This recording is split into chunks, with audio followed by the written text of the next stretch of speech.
Bismillahirrahmanirrahim. Assalamualaikum warahmatullahi wabarakatuh. Alhamdulillah wa syukrulillah wa la hawla wa la quwata illa billah. Alhamdulillah kita kembali dipertemukan dengan Ramadan, dan tentu ini adalah nikmat yang begitu luar biasa, nikmat yang begitu berharga, yang tidak bisa kita beli dengan rupiah dan dengan harta apapun. Kesempatan yang sangat berharga ini mari kita gunakan dengan semaksimal mungkin untuk meraih ridha Allah Subhanahu wa taala dengan menambah amal saleh kita, sekaligus menambah kualitas amal saleh kita. Saudara-saudaraku yang dirahmati oleh Allah Subhanahu wa taala, kenapa puasa ini menjadi ibadah yang kalau di dalam Al-Quran disebutkan tujuannya untuk membentuk pribadi yang bertakwa. Ini tidak lain karena puasa ini adalah ibadah yang sifatnya sirri, sifatnya rahasia. La wujudi, tidak ada wujud fisiknya. Jadi puasa itu tidak seperti ibadah-ibadah lainnya yang ada wujudnya. Nah, ini diantara keutamaan puasa. Dan tujuan puasa ini karena sifatnya sirri, maka betul-betul menguji ketakwaan kita kepada Allah Subhanahu wa taala.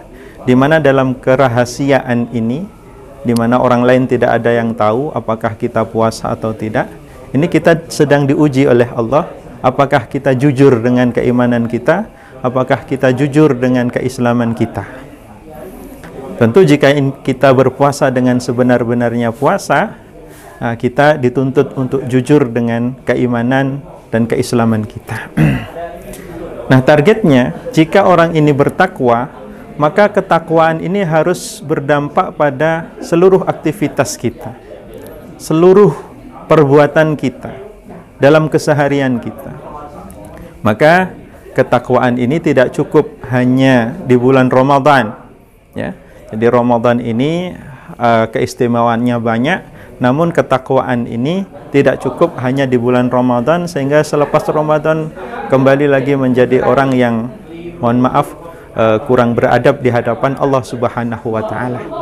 Jadi kita harus beradab di hadapan Allah Subhanahu wa taala setiap waktu, di setiap saat, karena kita ini di hadapan Allah Subhanahu wa taala uryanan, telanjang.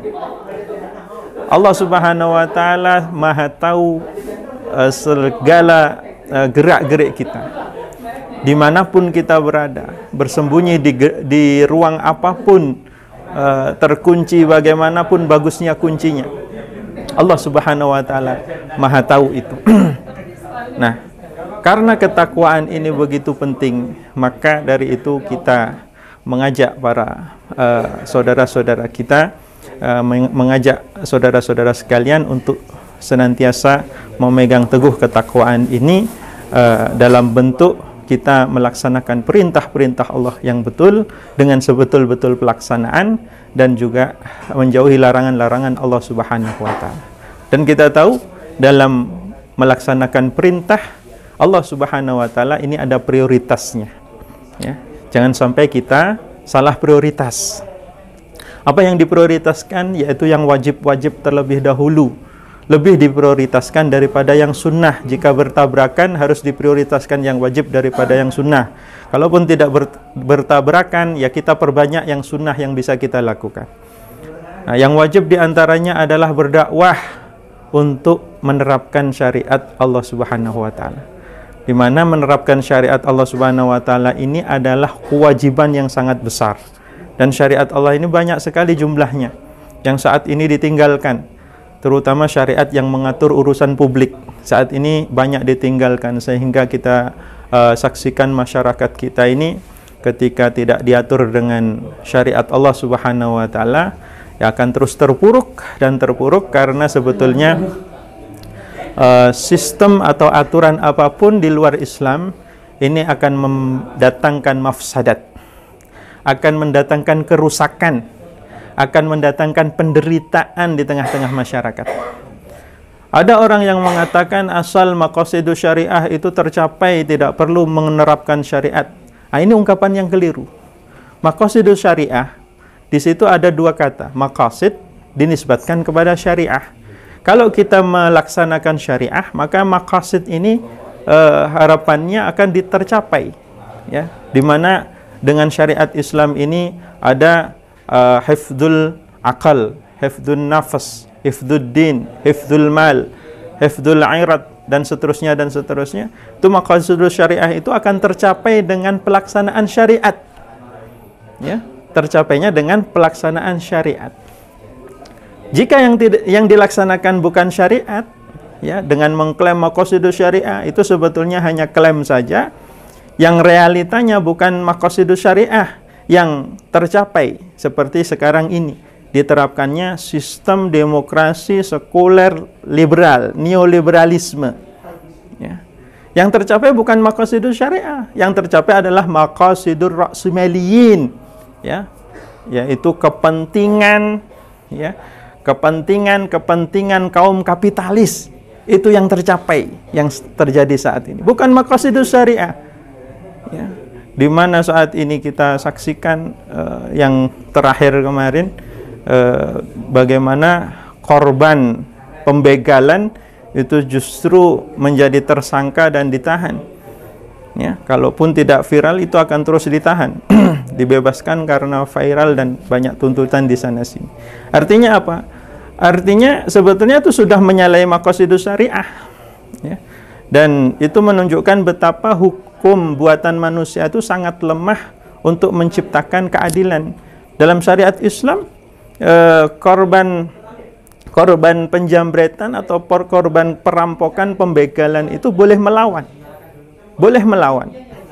Ini misalkan di dalam kitab Al-Ashbah wan Nadha'ir fil Furu', Al-Imam As-Suyuti menjelaskan tentang kaidah al-mahzurat, ad-darurat tubihul mahzurat, bahwa kondisi darurat ini akan membolehkan mahzurat.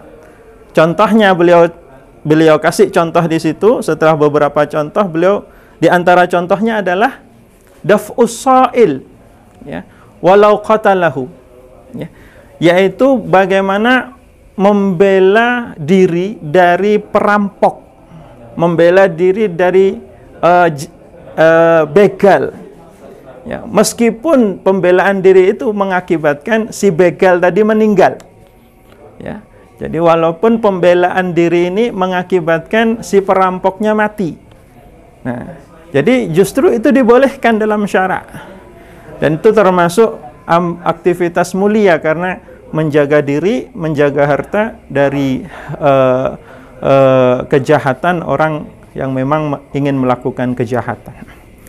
Jadi ini sekedar contoh saja bagaimana lemahnya aturan yang dibuat oleh manusia, yang merupakan produk dari sistem buatan manusia juga, jika dibandingkan dengan aturan dari Allah, syariat-syariat yang ada di dalamnya, maka sungguh sangat jauh. Karena aturan buatan manusia itu harapannya menciptakan kemaslahatan di dunia, tidak memikirkan kemaslahatan di akhirat, karena tidak ada konsep akhirat dalam demokrasi, ya. Sedangkan dalam syariat Islam, ya, penerapan hukum-hukum Islam itu tujuannya adalah kemaslahatan akhirat dulu dan kemaslahatan dunia yang berpulang kepada kemaslahatan akhirat. Itu kata Ibnu Khaldun dalam kitab Muqaddimah Ibnu Khaldun, bahwa penerapan sistem Islam, dalam hal ini khilafah, kata beliau, itu tujuannya adalah untuk meraih kemaslahatan akhirat dan sekaligus kemaslahatan dunia yang ada kaitannya dengan kemaslahatan akhirat. Jadi ada kaitannya antara sistem yang berlaku di dunia dengan kemaslahatan akhirat.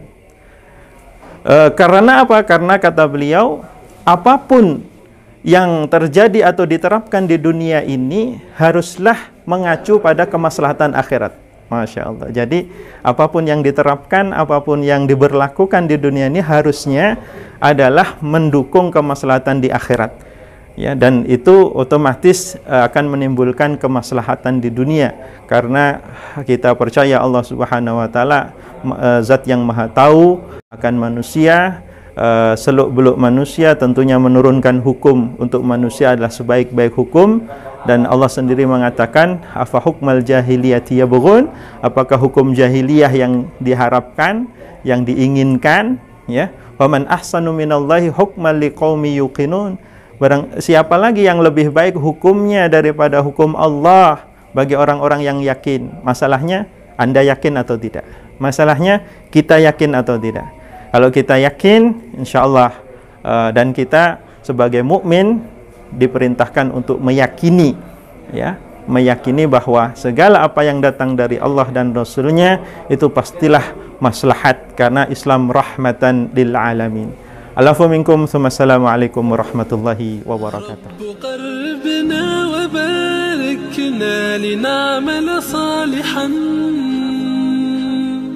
في يدي رسالة